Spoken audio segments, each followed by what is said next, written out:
Donc à Montpellier aujourd'hui, on est avec Sylvie à l'occasion de la manifestation contre la réforme des retraites. On est avec Jean-Luc qui manifeste aujourd'hui avec son gilet jaune sur le dos. Donc on est avec Antoine, syndiqué à Sud Santé Sociaux. Pourquoi toi tu te mobilises aujourd'hui? Pourquoi en fait vous vous mobilisez aujourd'hui? Pourquoi tu te mobilises dans cette manifestation contre la réforme des retraites? Alors moi je suis enseignante, je me mobilise parce que je me suis toujours mobilisée pour les retraites depuis 20 ans que je suis enseignante et que j'ai pas envie qu'on perde les droits qu'on a réussi à gagner. De manière générale, on est en colère au niveau de l'éducation et des milieux hospitaliers par rapport à plein de choses qui se passent et qui sont pas justes pour nos enfants et nos élèves.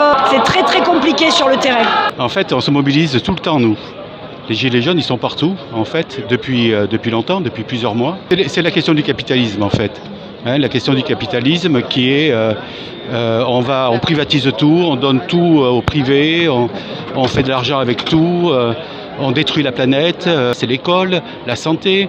On est en train de tout casser, tous les acquis qu'il y a eu à un moment donné. Parce que du coup, le projet de loi qui est en train d'être instauré, qui est présenté à l'Assemblée et qui vraisemblablement va être voté, moi ne me satisfait pas. On va avoir des retraites qui vont arriver encore plus tardivement, on va avoir des gens qui vont se précariser, on va avoir des vieux. Donc on va les appeler les vieux, mais je les aime beaucoup quand même, je leur fais une grosse dédicace.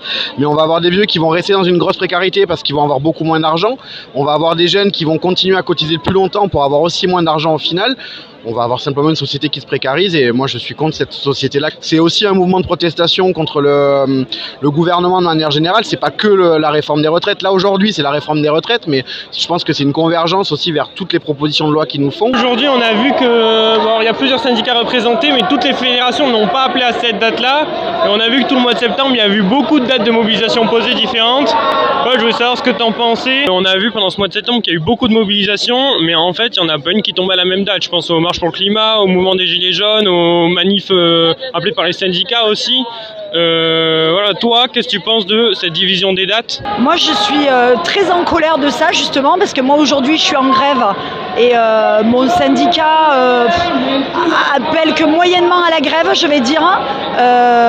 C'est quelque chose que je comprends pas, quoi. Je trouve que c'est une erreur qui se répète.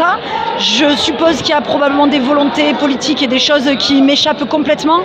Mais c'est dommage, c'est vraiment dommage parce que sur une grève interpro, c'est dommage qu'il n'y ait pas plus d'enseignants du premier degré par exemple dans la rue.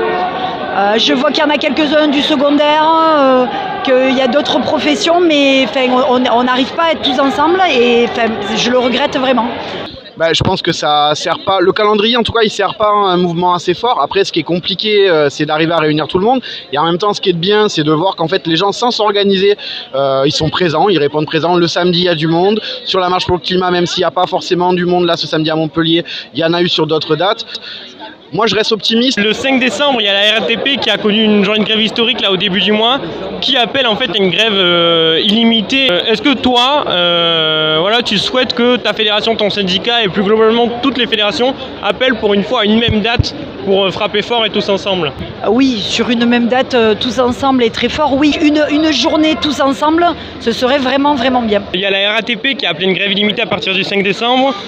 Aujourd'hui ou hier, je sais plus, il y a Sudrail qui a rejoint cet appel. Toi, qu'est-ce que tu en penses et est-ce que tu espères enfin une convergence sur au moins une date de toutes les fédérations syndicales et d'une vraie volonté de tous ensemble? On l'espère forcément, cette convergence. Après, elle est compliquée à établir, mais oui, on l'espère. Moi, j'ai envie, d'avoir un gros boom, d'avoir à un moment donné tout le monde qui se réunit pour dire maintenant, il y en a marre et on fout le bordel. Ça reste quand même compliqué. Après, en effet, Sudrail a appelé, la RATP a appelé aussi à un mouvement de grève illimitée.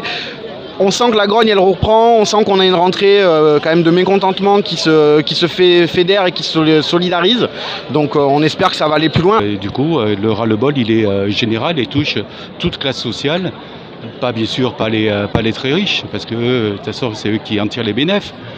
Mais toutes les classes sociales, tous les travailleurs, tous les gens qui ne travaillent pas, tous les gens qui sont vieux, les retraités, les gens qui sont en EHPAD, les gens qui sont... etc. Ça doit toucher tout le monde en fait. Et les jeunes, bien sûr. Et les jeunes, puisque là on est en train de voir pour le climat ce qui se passe, c'est-à-dire aucune amélioration s'est faite. Ça marche, merci beaucoup.